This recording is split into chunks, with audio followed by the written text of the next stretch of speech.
In a bustling city, there lived a young entrepreneur named Mia. From a young age, she had always been drawn to the arts. She loved sketching in the margins of her notebooks and creating little sculptures out of anything she could find. But what Mia loved most was seeing the joy on people's faces when they interacted with something creative. Whether it was a friend who chuckled at one of her doodles or a passerby who stopped to admire a mural she'd painted, she saw firsthand the power of creativity to lift spirits and connect people. As Mia grew older, she noticed how many people seemed to lose that creative spark. In the rush of work and responsibilities, art and imagination often took a back seat. She couldn't bear the thought of a world where creativity faded, so she decided to make it her life's mission to keep it alive.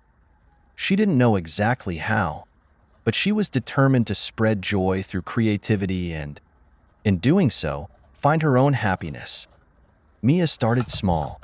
She set up a little studio in her apartment and began offering weekend art workshops. They were unlike any typical class. She encouraged people to come with an open mind and leave their expectations at the door. There was no pressure to produce something good, only to experiment, get messy, and let loose.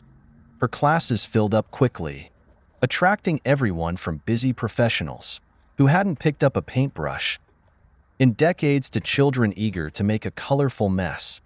The laughter and smiles that filled her studio during those sessions fueled her.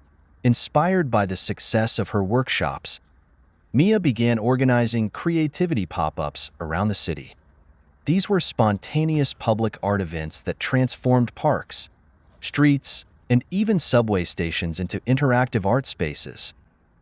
She and a small team of volunteers would set up giant blank canvases, craft tables, and even stations for music making, inviting passersby to contribute however they wished. It wasn't about the end result, but about the freedom to create for the sake of joy itself. The pop-ups gained a following, and Mia's energy seemed to be contagious.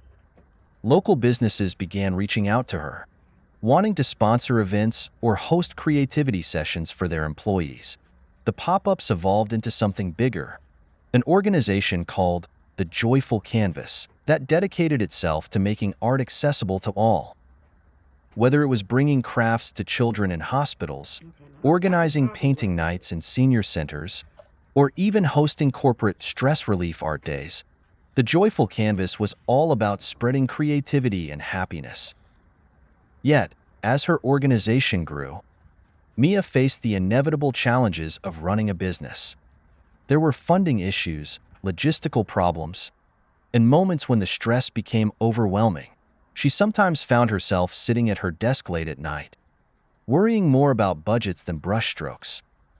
She feared she was losing sight of her original goal,